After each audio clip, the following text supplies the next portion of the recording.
ColemanNators. Today we're talking to the influencer mistress, the master, the mistress, or would-be mistress, or former mistress, mistress. That somehow doesn't sound good. Master lady, lady master. It's Ariadna Jacob. Welcome to Hello, the how's show. it Thanks for going? coming. What's Thank going you for on? having me. Any friend of Lorenz Taylor's is a friend of mine. Oh yes, she's wonderful. You are a very busy person for all kinds of reasons, only some of which involve Lorenz Taylor. Why don't you tell the ColemanNation Colemanators a little bit of about what you were doing, what you do now, and how that super journalist, the Clark Kent of our time, because really she is a superwoman underneath all that, had so much to do with the way she does. Okay, well, yeah, so I'm kind of an internet nerd. I was born in Mexico City, and I moved to the US when I was a little girl. My father died of a heart attack when I was really young, and my mom married an American, and he adopted me. So he's my dad, and I grew up in the United States, and I always felt really lucky and grateful that I lived here because I was always really entrepreneurial. Like even when I was a little girl, I was like the one selling lemonade and all the things. So I went to San Diego State, and I actually dropped out. And back then it wasn't cool to be on the internet. So, but I was like in a sorority, and I designed the website. All right, how far back then could we possibly be talking about? I don't want to date stamp you. I know I may But be the same age. we're as not Taylor. talking about 1996 here. Okay, I'm sorry, I refuse to believe. Yeah, well, I mean, let me put it this way. When I was making and editing videos, you couldn't actually put them on YouTube. You had to buy bandwidth for every, bit or whatever that was, for every minute that was on, you had to pay X amount to put it on the internet and share it. That's pretty early adoption. So that's probably before Google bought YouTube. Yeah, I mean, I think YouTube was like 2009. And so, and I mean, I was editing videos when I was in high school. So that was before that.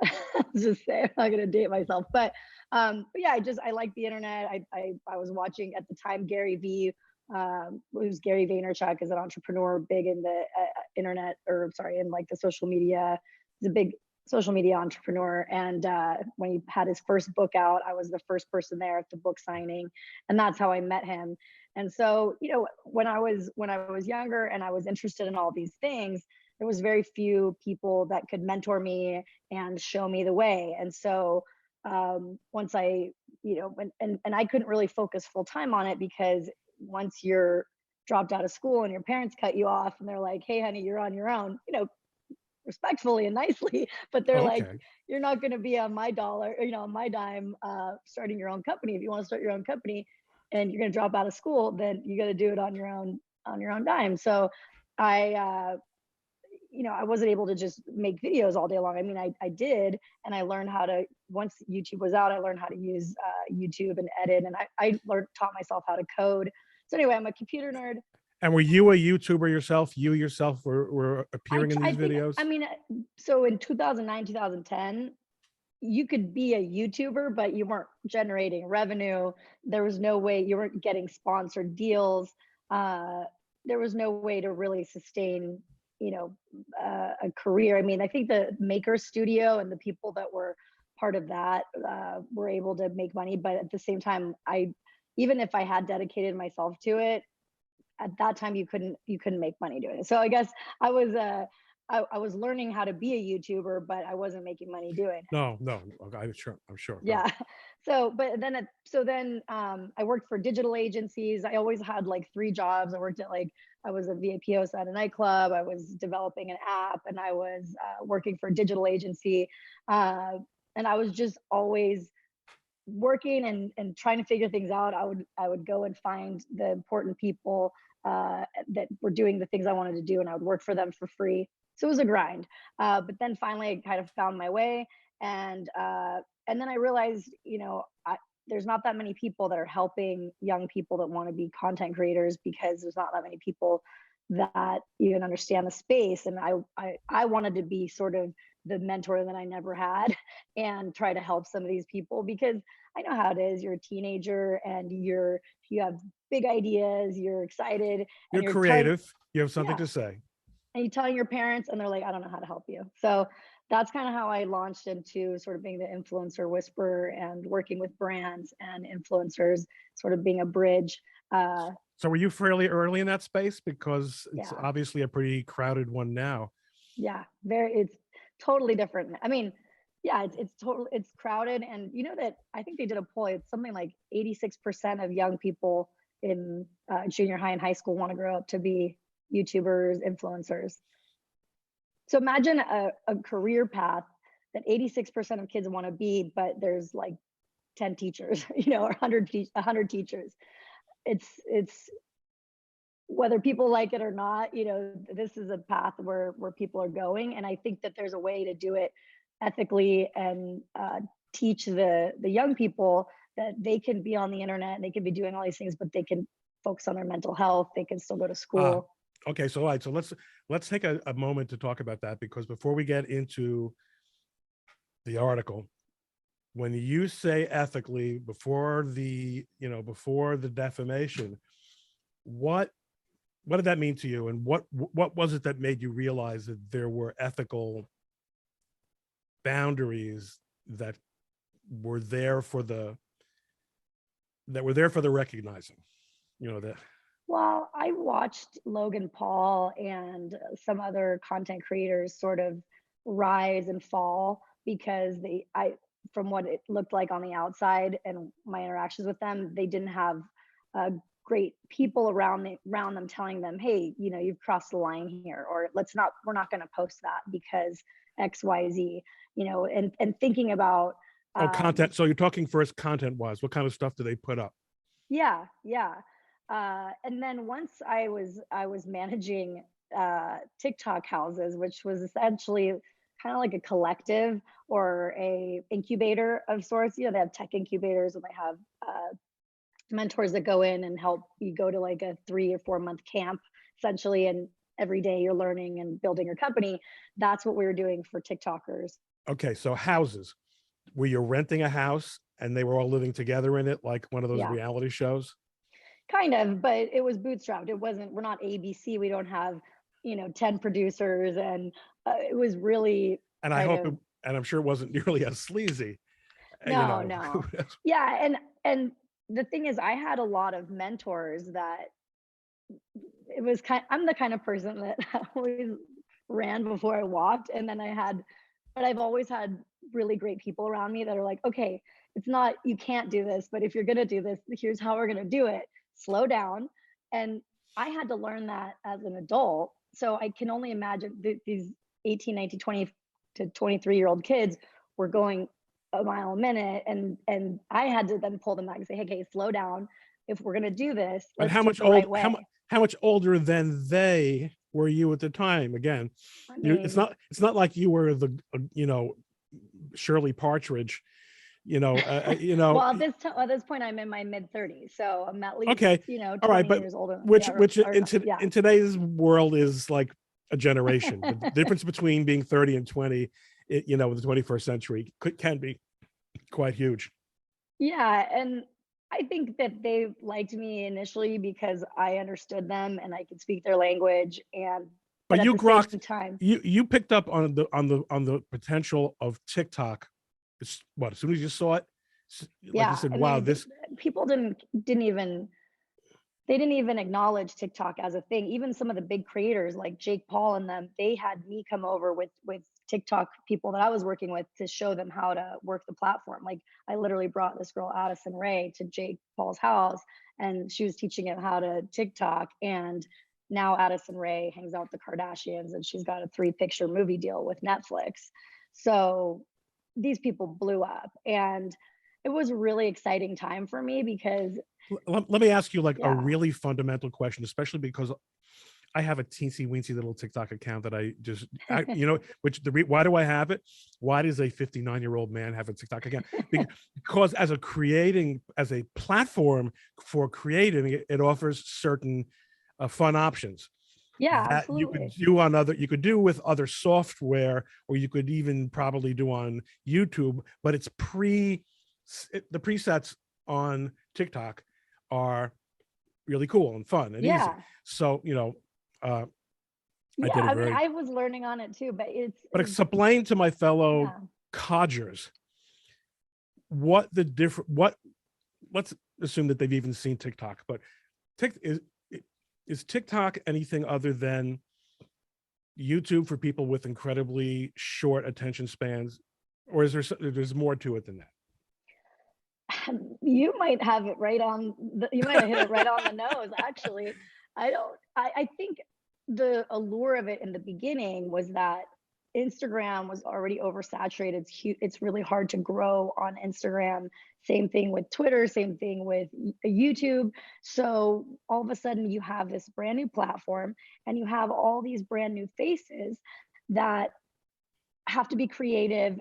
There's a reason why Vine was so popular when it was popular, and because you had to be real creative. If you're going to put out a 6-second video, you have to be extremely creative, and that's how a lot of these internet stars were born, like Logan Although Paul and Jake it's also Paul. conceptualized for creating on a mobile device, Yes, which exactly. YouTube wasn't, and still really isn't. I mean, you Right. can, but usually YouTube, you're sitting in front of a camera at a desktop or in a studio. Yeah.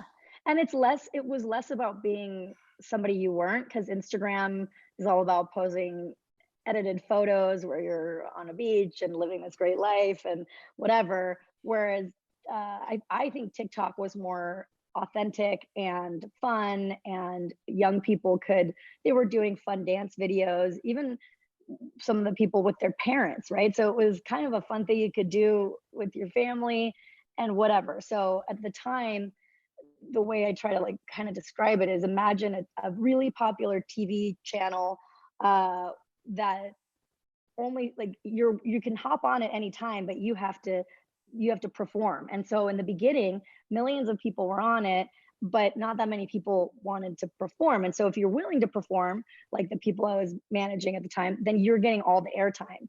And then you're learning this algorithm, and you know how to manipulate it so that you get all these views. And in the beginning, because no talent agents, no people in my space were focused on these people, it was kind of like open sea. I said, okay, I can work with anybody I like on here. And I really kind of fell in love with some of the people on there. They were just creative and they were just happy and bright There eyed. really And is such creative stuff on there. There yeah. really is. It really is, And I and saw where it was going to go. Like at the beginning, it was only dancing and things like that. But now it's food and education and all that stuff.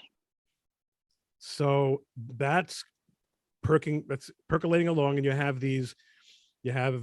setting up TikTok houses where you're basically, it's a boot camp for aspiring TikTokers.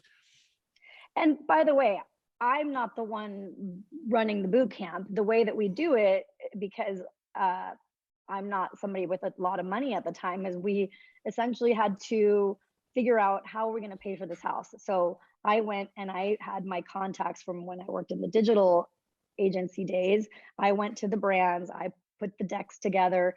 When you're selling to a Fortune 500 brand, a project like this, it doesn't take 3 weeks. It's a 6 month from pitch to contracting to getting signed on as a vendor, all of those things that you have to do How do you over. know how to do? How do you know how to do that? Are your contacts with the brands that you had made when you were in the digital agency? Yeah, so I worked with them. I worked with brands, and I was a salesperson, but when you're a salesperson for a digital company, you have to pretty much understand how to do 20-30% of the things you're selling, so that you can actually, it's a very technical sale, right? So but because I knew those things, I think that the brands looked at me as just somebody that understood what their goals were, and that I wasn't just going to sell them somebody just for the sake of making money. A lot of talent agents will just say, "Oh yeah, work with my client." They don't care if you sell any thingamabobs afterwards. They just care that you hired their client for however much money. I always wanted to make sure that the brand had a return so that they would come back and want to buy. It's just basically like media buying. Sure. Uh, And I used to be a radio salesman. okay. When I was in college, I was sales director for our college radio station, which was 17,000 watts. So that was real, and it was commercial. So I know whereof you speak. I mean, you could make the one-time sale, but if you're not helping the client with realization, with getting people in the Yeah. door, you don't have a long-term relationship. And it's a lot of not fun. I mean, I'm like a creative person, but I had to sort of teach myself how to do the Excel sheets, figure out, the how many cost per thousand views they were going to get, and figure this out. And there was no template because TikTok just started, so I had to do a lot of the back end work that it ended up paying off, because when the world woke up to TikTok, it was like these brands, oh, Ari was talking about this. Let's go call Ari. She knows about this stuff. And then I started getting, this was where it really started began being like the height of my career, because I had done all this stuff over the last 10, 15 years to prepare myself to be in this position. I built the relationships, I had the reputation, and I had the mentors that were around me were people that, you know, heads of like huge production companies, people that, worked at Disney, these types of people that Where did these really mentors understood come Hollywood. from? Okay, 10 minutes ago, you had no mentors. You were in Well, no when I man's was land, 18, when I was right? 18, I had no mentors. When I'm Right. 35, I have mentors now. Okay, but you're still a pioneer. So they're mentoring you in their In thing, entertainment, like so for example, it's like, okay, if you're gonna do a TikTok house, I'm talking to a guy that created one of the biggest reality shows uh in, what, let's just say one of the big ones, like and uh so he was like, okay, this is what you need. You got to make sure you have, it's just probably simple things, but insurance and liability waivers and camera,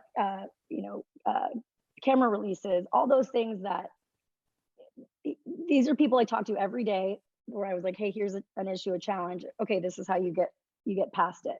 The one thing I wish I would have listened more to is hey, that kid is toxic. You got to kick him out right now.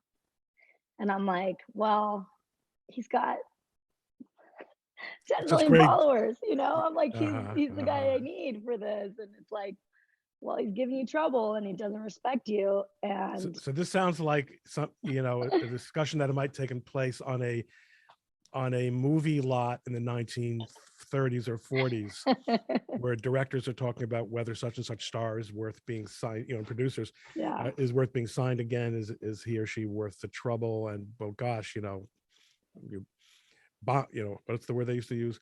Bon, bonzo at the box office, something. Oh, bingo, something, whatever it was. And they was a bit difficult to work with, but you're talking about really kids, immature kids, and Yeah, and I and mean, I there's call them kids, but I would all say right, but in their 20s, right? 99% of them, they were over 18. Yeah, Now they're all right, but those but are this is a kids. caveat that's important for later, right? Because Yeah, of yeah. the way they twist things. So, and they're making money. The performers So are making money. the ones that have 5, 10 million followers, they're making money. The ones that maybe have a couple 100,000, uh, they know that they're not going to make money right off the bat. Maybe they're going to get a couple hundred, $500 deals here and there, but they know they need to It's like sponsorships, graduate. right? That's the only way to make. It's not like monetization on YouTube, where you can have super chats or you can have advertising. It's all about the sponsorships, Yeah, which is why yeah, but influencers are so much more important on TikTok. We're going to ignore Instagram. and Instagram is basically selling, is about all about selling. right. There's And no, we have production agreements with this talent. So there's a difference between a management contract and a production contract. And we sort of developed this idea that we don't want to invest in these houses. And then for a management contract, most of them are at will, right? So I mean, you can't hold someone that doesn't want to work for you. That's not legal, right? So, but we're like, okay, if we're going to invest all this money, there has to be something that we can do to prevent them just to leave and ditch us with all these expenses that we put out to build them up. So we did production agreements with some of the people, which were with one of the houses. Uh, that was really the most put together house that we had, that I spent the most money on the rent and all that kind of stuff. And the production agreement is kind of like a music contract where you're getting an advance. The advance is the house. And then you can't, it's like you can't really break the agreement. You could still leave, but you still have to pay us any income that you have, something like that. I mean, we obviously, I'm not an attorney, but we spent a lot of time and money on making sure these contracts, and we worked with the creators and said, this is a partnership. We're not going to own you. Like, this is a brand that we're going to own together, and we're going to build this together. That was the whole idea. Is I wanted them to have skin in the game so that they had a reason to want to make it successful. And there was rules attached to this is what you can do in the house. This is how you have to treat people. You can't say bigoted words and all these things, right? Because some of these kids are dropping the N word. They're, I mean, some of the stuff I saw. But listen, a lot of this stuff was supposed to be NDA'd, non-disparagement, because you're going to have to, any business has to deal with their ups and downs, and you have to be able to manage it without tarnishing the brand. I think just like any business, right? Just like the Washington Post, they don't want their business out on the street. Well, I will tell you that enforcing a non-disparagement agreement is one of the least enjoyable and successful things that you can ask a lawyer to do, because judges feel as if they, even though someone has signed a contract and for consideration in exchange for something has agreed to keep his mouth shut, judges feel as if they are depriving someone of their First Amendment right, which is, I understand that. And I think and I'll, once we get to the part of when I get defamed, is like, when the journalist was asking me questions, I wanted to open up, and my attorney goes, don't forget, you signed a non-disparagement clause. So I couldn't disparage them, but they could disparage me because I was trying to hold to the contract. interesting. So there's so many things. Oh, it was a mutual non-disparagement. Okay. Of course, Mhm. you have a privilege for whatever goes into pleadings, but that's a different. Okay, we're not up to that yet. Okay. All right. So now you've answered my along the way questions. So things are picking up. You're big,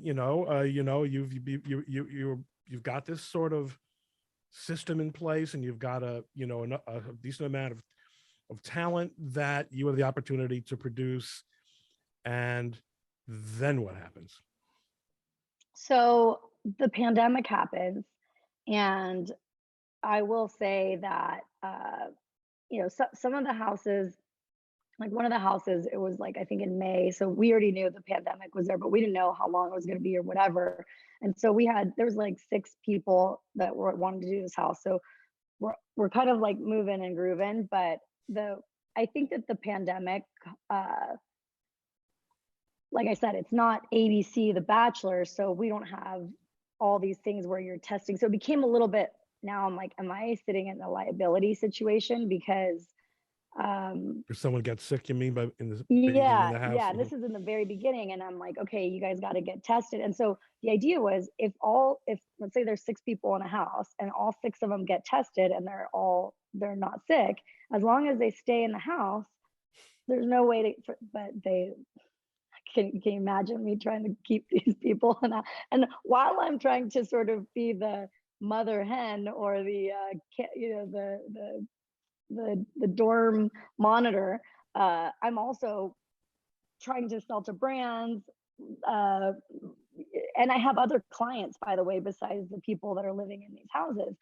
So, and some of those clients were doing great on their own. I mean, the ones that weren't in the houses were actually more profitable, and I wish I would have recognized that early on and just cut it off. Because, but when you're just so far into something and I couldn't let go of it. I'm like, we just did all this work. I'm excited. I see the vision. It's like anyway, so we keep going with it. And then I hear some rumblings that Taylor Lorenz had done one article about sort of all the houses that was semi-popular. And she had done an article before that, the same thing. And so we were friendly, and I had known her when she was at the Atlantic. I had been warned that she was not somebody that should consider a friend, that I should be have my warnings up with her, but that she could.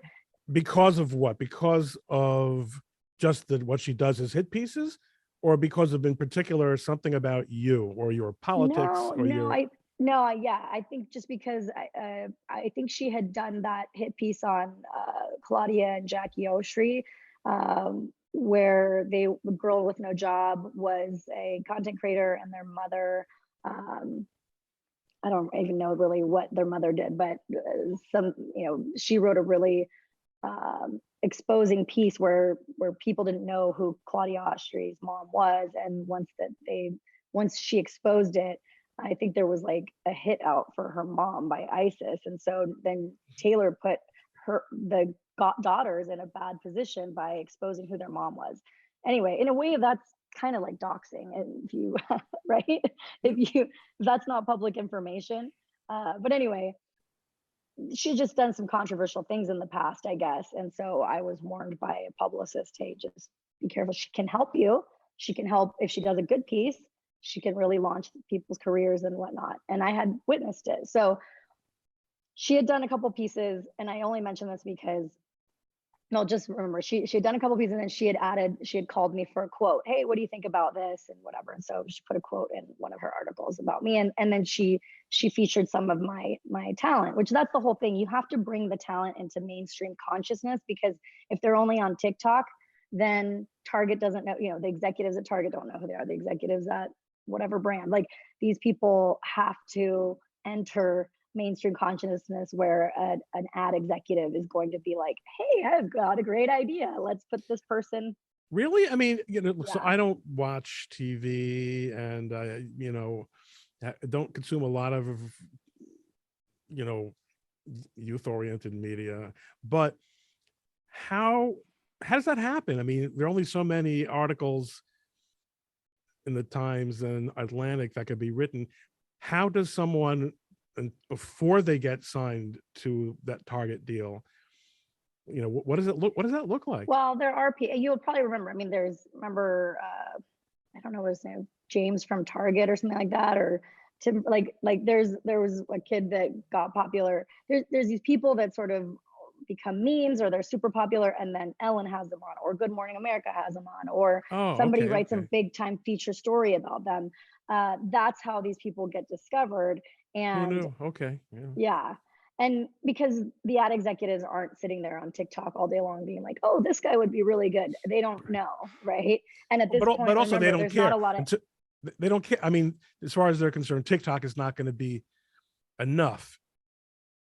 Well, at this point, I think in You have May of 10, if you had 2020, 10 million followers, you would think that would be enough, right? yeah, in May of 20, so I'm talking about when they didn't know was December 2019 was when I was working with them, and the ad execs didn't know about them. But by May of 2020, now you're talking about pandemic. There's no music touring, and there's no productions happening in Hollywood. So if you're an advertiser, the only way you can advertise is on TikTok or on Instagram or YouTube. And because everybody's at home and there's no productions happening. So this became a really lucrative space because of the pandemic in a way. And so all of a sudden I hear that Taylor, hey, watch your back. Taylor is snooping around about you.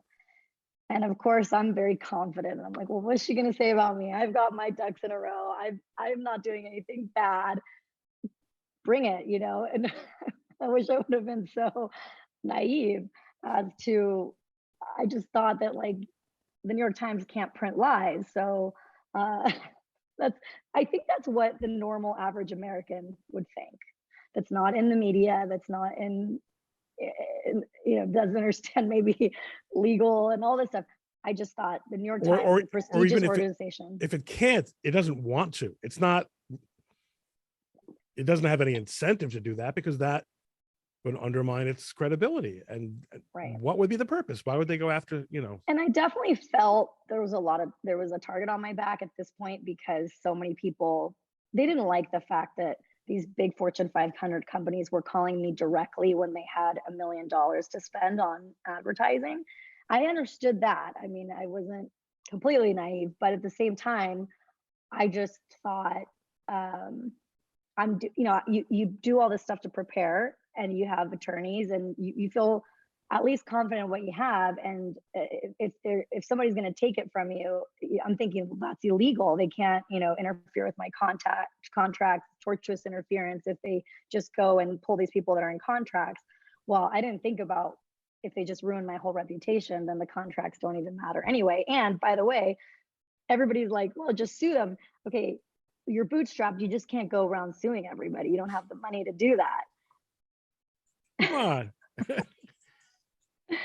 So she starts snooping around, and I don't talk to her. At this point, Matt Shoup is one of my good friends, just family friends. And he's like, I don't know, my spidey senses are sort of going off. You may want to just refer her to your attorney. And because I asked her, what do you want to talk about, or something like that, and she didn't give me a real answer. And so he said, something's up, and I would refer her to her lawyer. I wasn't expecting that she was going to come back with 50 questions or whatever it was. It was definitely a couple dozen questions like she came back with. And just prior to this, one of the talent agents from that, I thought we were working symbiotically, but now it's pretty clear they were competing with me. He goes, oh yeah, you should talk to her. She likes you. She just wants to hear your side of the story. And that was when I'm like, these people think I'm stupid. And I'm Latina, so my like Latin fire was starting to come through, and I'm like, these people are not gonna, they think I'm stupid, and they're gonna just walk me into the lion's mouth. And I so I said, Creo que okay. no. Yeah, no. So I do what my people tell me to do, and I refer Taylor to the attorney. And she starts asking all these questions, and one of my attorneys, who is like the hotshot attorney, that I'm not, it's just getting a percentage basically of what I make. We were looking at doing a much bigger deal, and I think that's why he got brought on. But anyway, my point is, this attorney kind of like, I don't think he wanted to get into it maybe with UTA and with the New York Times, and he was like, just tell him no comment, she'll go away. And I'm like, in my mind, I'm like, you don't understand this industry. It's so small that if I get a hit piece about me right now, then I'm going to lose all these brands. Nobody in this industry is going to want to work with me. And I really believe that some people, like I said, one of my attorneys was like, I don't think so. And then, but I had a contract attorney that was really like in the weeds with just every time there was a contract that came through, and he said, listen, Ari, I'll answer, because the other attorney doesn't really want to put his name on it, doesn't want to have anything to really do with it. And he's telling me to walk away. And at this point, I also didn't understand relationships, right? Like, if you have a big Hollywood attorney that's doing deals with a big time talent agency, UTA or whatever, I really actually really like that attorney, but I understand that he's not going to want to get in a huge fight over a little tiny client. Yeah, this is a problem in many areas, but probably none as much as in as in entertainment. Yeah. So my other attorney, who's awesome, he's like, listen, I'll go, and he basically pulled an all-nighter and answers all these questions in depth. And I said, let's just give her everything. I said, I don't have anything to hide here, and I'm not doing anything wrong. So let's answer all the questions. Well, let's talk about, did you talk about the time frame that you were working under here? I don't think you mentioned that. Oh, this is like, I think 8 hours. I think we have 8 hours to get back to work. Anyone who's ever read our lawsuit, our firm's lawsuit on behalf of Carson Griffith against the Daily Beast will be familiar with this. Okay, yeah, listen, they were doing an article about you. You're going to love it. We've got a few questions.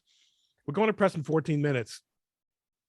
So they gave you five business hours, as your lawyers put it. Yeah. Okay. Yeah. So, and we offer her. So she says, so there's these allegations, right? She's like, did you pay people on time, or did you not pay people? Did you do this? Did you do that? And there's documents that we could show that would exonerate me. So I told the lawyer, just give her everything. And he goes, well, hold on a second here. number one, do you want to get sued by XYZ big, huge company? He's like, well, then you probably can't just send all that stuff over on the record. Okay. Uh, and then he goes, also, you signed this NDA, non-disparagement. So you can't show, Non-disclosure. your non-disclosure. You can't show all these contracts that you have with these influencers. And by the way, even if you did, and you broke your non-disclosure, do you want to give up all your intellectual property that we just spent a year working on, these contracts and how we do things and the production and all that stuff that really was Trade secrets. it was intellectual property. We not a lot of people knew how to structure these deals, right? And so he's like, do you just want to give that up and put that in the New York Times for your competitors? So there was all these things that my attorney was like sort of warning me. And I'm like, no, I don't want to do that. I don't want to break the law. I don't want to disparage this person and get sued. So he said to Taylor, well, we'll send you all the evidence to exonerate Ari, but we'll send it on background or off the record. And she says, nope, I don't want it. If it's not on the record, I don't want it. And we'll see in the lawsuit that it's like my attorney essentially says, like, she set up the game so that Ari was going to lose no matter what. And that I think is I think what they say is like kind of proof of the malice, is like she had awareness that it doesn't matter, that she wanted to set me up to fail, that she didn't want the truth. So and that's just a caveat, it's kind of, a lot of people would miss that about the other people are allowed to, the people that she interviewed that are trashing me, they're allowed to put stuff on background, give stuff on background. There's probably people she talked to that she never even mentioned in the article. They're allowed to give that stuff on background, but I'm not allowed to exonerate myself on background. So Bingo. Listen, at least you were, I mean, at least you still have social media to tell your story. I mean, I've got clients who were kicked off social media because of what was published about them, and have nowhere to go to tell their story. well, and that's the thing that people don't understand, is that Taylor has relationships with the platforms. And I did get blacklisted by the platforms. In my eyes, they stopped picking up my calls. And it's, you can't get your clients verified. You can't get your clients on shadow banned, and nobody wants to be your client, because what are you going to do for them? If you're in this industry, you have to be able to have relationships with the platforms. Of course, the platforms wanted to talk to me when I was representing Charlie D'Amelio and Addison Rae, all these big people. They don't pick up the phone, and they don't, there's no sort of recourse for them, because it's not, that's how it is for most people, right? But you can't go from getting all that access to not getting that access and expect to stay in the game. The one thing I will say that I don't think Taylor like thought about is that, because she's thinking, this girl doesn't have any money, this girl isn't going to be able to sue me, she doesn't have relationships in the press like the way I do, and now she doesn't have the relationships with the influencers. But the one she thinks she didn't think about is, I've been doing social media and I've been in this game since I was a little girl. So that's Which, how. and of course, Taylor was already a grown woman in those days. Right. And so she doesn't really have quite the sense for the social media. Unlike most people my age, she doesn't really have that sense for social media influence. Well, I don't know about, I just know, I mean, I taught myself how to code when I was a kid. What do you mean? What were you coding? What kind of code were you writing? I'm calling you on it. Yeah. HTML. Okay. HTML, You were coding web pages. Okay. Yeah. Front end design. And I was, amazing at Photoshop. But this time where you don't have apps that just do all the things for you. So, and I was using Dreamweaver and all the things. But anyway, and I did video editing. Taylor, this is why when I went to VidCon and I tweeted, my tweet has, I think, 14,000 likes. And I just don't think she expected that. At least now, also, I have a little bit. I don't really know quite why, but I think, Ari, people like you. People seem to like you. Or and people I think really dislike her. Oh, no, not or. That's a given. And people don't like you.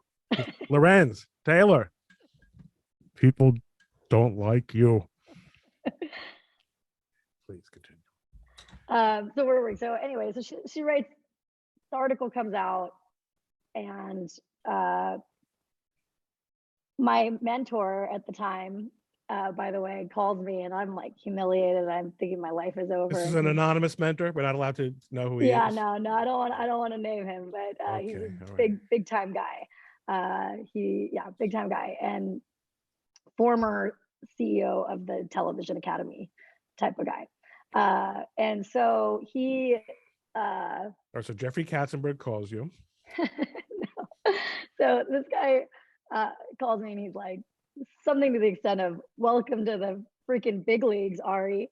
And I go, did you read the article? Because it's not good. And he goes, I know you. I know everything that you've been up to. I've been on these group chats because I included him on some of the group chats with like the houses, and he would call me and he's like, "You can't write this shit. Like these kids are crazy." He's like the things that they were writing back and forth. He's like, "I Oh cannot man, believe it." He was like, "You could do a reality show because it's so insane what's going on." I mean, I'm sure.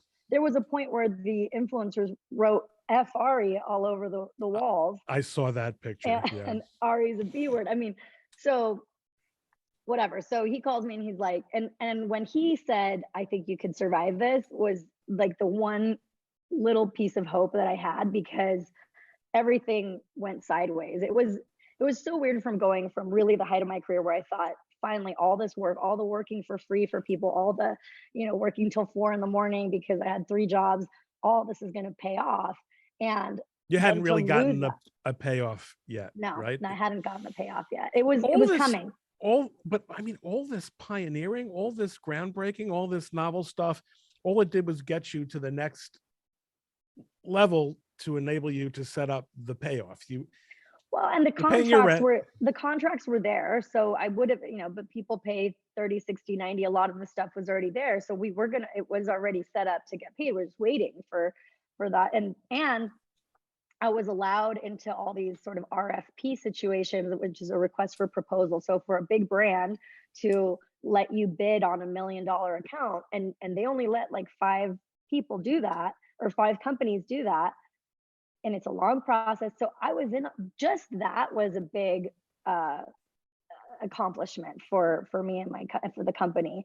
And so especially because once you're in the system for a big Fortune 500 brand, guess what? They keep coming back to you, because it's a long process to get in that system. But once you're in, you're the TikTok rep, person. And my clients at that point had been on a Super Bowl commercial, Gary Vee. So when you look back at my mentor from back in 2009 or 2010 that I met, now all the way in 2020, this company, Gary's company, is hiring my people for Super Bowl commercial because of my relationship with him and because they were good clients. So sort of everything that I was working on, it came to a T, and it's exploding. And then to lose it pretty much overnight was, I'm a pretty mentally stable person.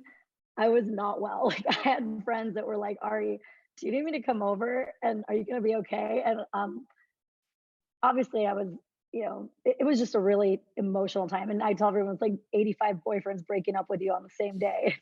Because it's an intimate relationship you have with clients like this, that you're mentoring and that you're managing. Uh, I'm glad I don't feel that way about my clients. I mean, because and maybe they that will was a throw lesson. you they will throw you under the bus, especially in litigation. I think Yeah. that business lawyers don't have as much of a problem with that, because I think the relationship in the long run really pays off. But litigation, they'll second guess you in a second and never look Oh, back. really? And that last invoice will never get paid. The last Well, invoice is maybe always because my contingent. relationship with my, like, the I actually really fell in love with the law after everything that happened, because all I did was obsess about, there's got to be a way to combat this. And initially, when I went to attorney, to look for an attorney to help me with this situation, litigation, it was a different attorney than the people I was already working with, just because Of it's course. litigation. And it's Um, defamation, which also requires a certain amount of specialization. exactly. And what's actually interesting is that some people that are friendly with Taylor online, at one point were tweeting, "Well, this Ari switches lawyers all the time. She's had several lawyers. That should tell you something." And I'm like, what are you talking about? These people are like Taylor, it seemed to me like Taylor's going to tell these people, well, oh, she also has multiple lawyers. It's like, Taylor, if you ever ran your own business, which clearly you haven't, you would understand that if you were in litigation, you have to get a different attorney than an entertainment attorney. It's like, or whatever. But anyway, so Nonsense. I go to the attorneys and I'm like, what can I do? And my options were pretty bleak. And I could sue the New York Times. I could sue the influencers.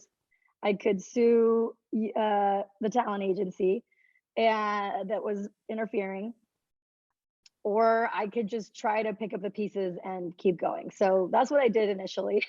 It didn't really work. Nobody would pick up my call. She said I leaked nude images, or there was a quote that said I leaked nude images of a client for revenge. This wasn't true. That client leaked his own images all over the internet. I asked him why, and I sent the whole situation to someone essentially that was working in an HR type of position within my company that was NDA'd.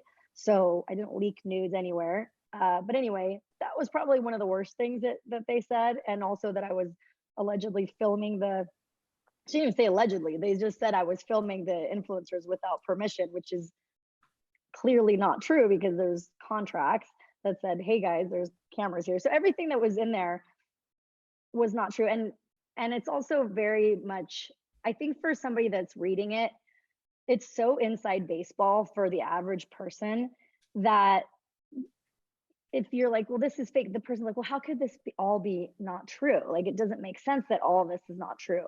And, but it's not, none of it is true. And so it's these little, it's either twisting of the facts or twisting of, or put the way that she put a sentence and this, the next sentence, but the way an average person reading it would be is just really terrible. And you just don't understand, how could this whole thing, how could all these people be lying, or how could all these things be twisted?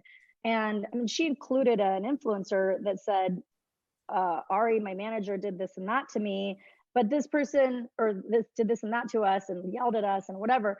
And then, but I didn't even manage that person. So it's like, imagine you have a company and you have a employee complain to the press, and then you look at them, well, we didn't even employ this person.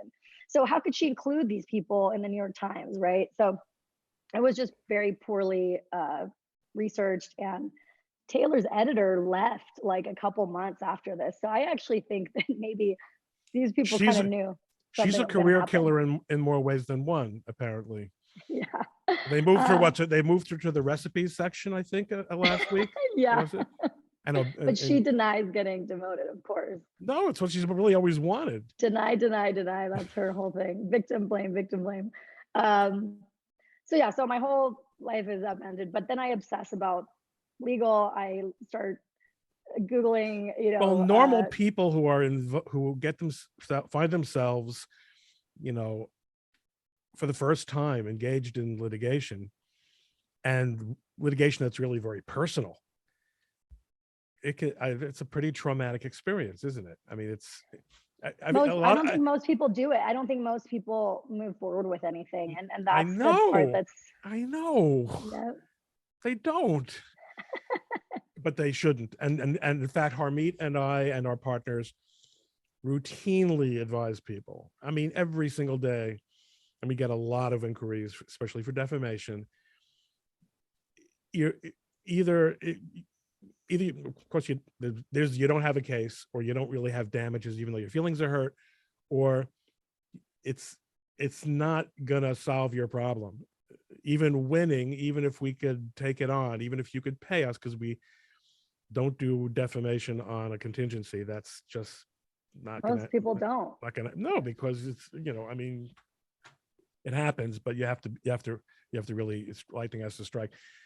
But then once you get involved in it, you begin to wish, I mean, and a lawyer should tell you how private it's going to get and how personal it's going to get. And even if you don't demand damages for, emotional distress, which is really risky, because now your entire emotional and psychological life becomes relevant. Public, right. And then public.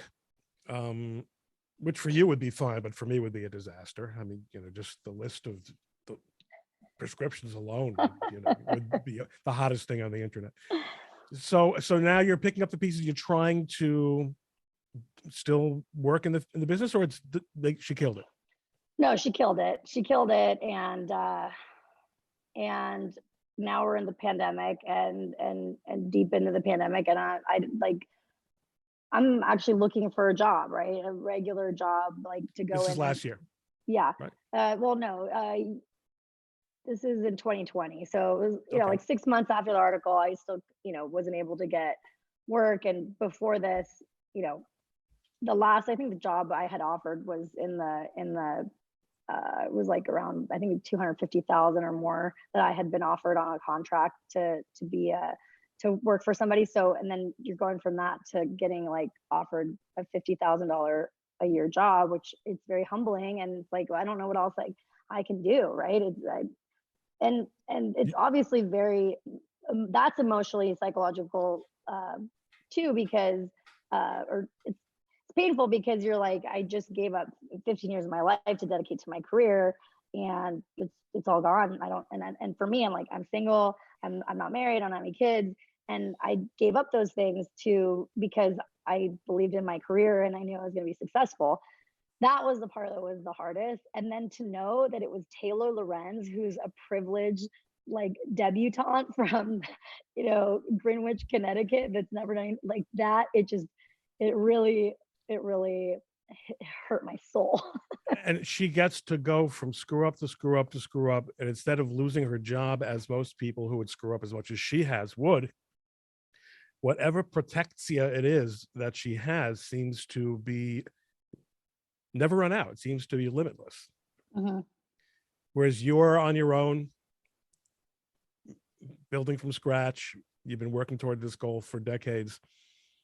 Any thoughts on the law of defamation? Any thoughts on this concept, which I'm sure you have explained to you now quite thoroughly, of actual malice? Because Justice Thomas just expressed his very recently. Oh, it's so awesome. I know I posted about that. Of course they're trying to say I was a public figure. Now, what's interesting is the they're trying to use the quotes that Taylor included about me in her previous pieces as evidence that I was a public figure. So in my eyes, it's like, oh, so they can make you a public figure because they know they're going to do a hit piece about you. Give me a break. I mean, I don't think that's going to fly, but that's where they go, right? Also, we've reached the point where to say that somebody here, they have a Twitter account. Here they have, look, they're a public figure. No. Okay, I have 200,000 followers. I recognize the names of maybe 1,500. Okay, Right. which is almost about the number I follow. And then there's like, Yeah. 4 or 5 who don't follow me back, but I'm following them anyway. I mean, Yeah. and then there's the president. What do you think about, I guess, like when they so what is a public figure, and a limited purpose public figure is, they say that it's somebody that's inserting themselves in a controversy too, right? Which you never So, did. You didn't insert but yourself so into in the I think in the complaint back, they're like, well, she's inserting herself in the influencer world. She's commenting on influencers. How can they blanket statement that I commented on the influencer, and that's not a controversy, right?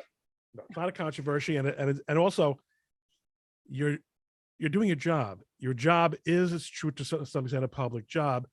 I mean, I don't want to But these handicap. people weren't celebrities, right? These people weren't celebrities yet. So I tell people, it's like if you own a bakery and the news comes by and you're like, hey, I've got the best blueberry muffins, and just because you have a quote about how great your blueberry muffins are, that doesn't mean you're a public figure. You just own a bakery. You get what I'm saying? That's literally what it was. It's not like I was representing Britney Spears.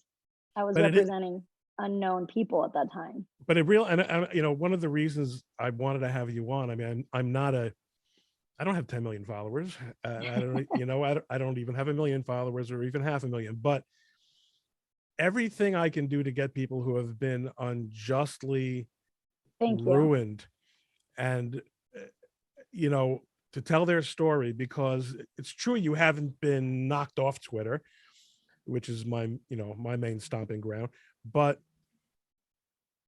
if you got to deal with the algorithms, and you have to deal with the pack, and the pack stick together. As you said at the very beginning, people have relationships with these people, the so-called traditional media or corporate media, as Michael Malice calls them, the regime media, have relationships with the social media companies, which they're essentially the same Right. level of elite right now. Yes.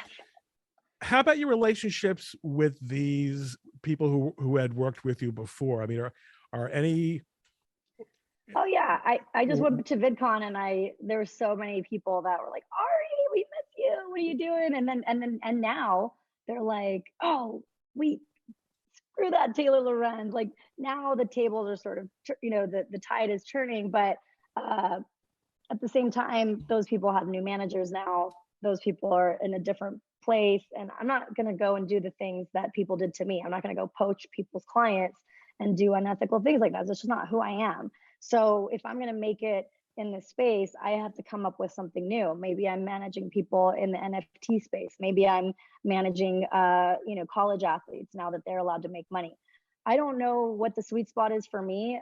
Obviously, and I'm trying to figure it out. But even just getting back in the game, I'm just realizing that regardless of how much experience I have and the relationships I have, it's a different world. It's more saturated, and nobody can bring me back to that one point where I was, where everything sort of came together magically in this moment. And that's why I'm suing, and that's why I'm being outspoken about, just so that people understand who Taylor is and what she can do, so this doesn't happen again. I think that not only is Taylor very dangerous, but also it's dangerous that other journalists want to be like Taylor. And you look at the Cat 10 barges of the world, and Felicia Somnez, and all these people that sort of, even if you watch Taylor's VidCon misinformation panel, she says Gamergate like 25, 30 times. She says bad actors, radicalized. She just puts everybody in a box, but she can't put me in that box. I'm not a radicalized right wing, whatever. I have friends on the right now because guess what? They helped me when nobody else would. And I was even telling Matt, I'm like, he's like, some of these people that are very conservative, that are leaning in your corner, some people may look at that and not be happy about it, especially in Hollywood. And I told Matt, I said, especially because I went on Tucker Carlson, which, I'm really glad I did that, because I was able to tell my story to millions of people. But at the same time, there was a lot of people that said, why did you go on Tucker? And that's the worst thing you could have done ever. And I tell people, okay, so if you're bleeding out on the side of the road and Tucker Carlson comes over to bandage you up, you're going to tell me that you're going to tell him to screw off? I don't think so. And by the way, once he bandages you up, you might say, I actually like this guy. I appreciate that they did this for me. How could you Well, not? I'm so happy to speak to you, Glenn Greenwald. I mean, people people find that once the opportunity to be heard on the, how should we put it, the channels of the pack, of the herd, evaporate, then you go where there is an at least an intelligent opportunity, and Tucker is a very intelligent man. Yeah. Ari, thank you so much for telling us your story. You've been Thank a you for very good having me. sport. Yeah, You've answered some really, I'm a big fan of yours. I watch you oh, on thank you. LawTube. I'm obsessed with LawTube, obviously, and I'm glad that you go in there I and go in from time to time. They, I can't really compete with those real streamers. They're in a, and this is what they do all day long. I take an hour out every week and talk to somebody charming and interesting like you. But thank you. I'm Well, overdue. I think it's great. I think you guys all give really great and just different perspectives, and I appreciate that I do think that, and for the most part, everybody that I've talked to in LawTube, you do care about the little guy and just about the truth, and that's really all I really want. I'm a is little the guy, truth. so as a fellow little guy, I've got to, I got to look out for my peeps. Lawyers are my heroes. So anyway, thank Oh you for having gosh, me on, my and I pleasure. appreciate it. Okay, so long. Stay in touch. We'll talk soon. Okay, bye.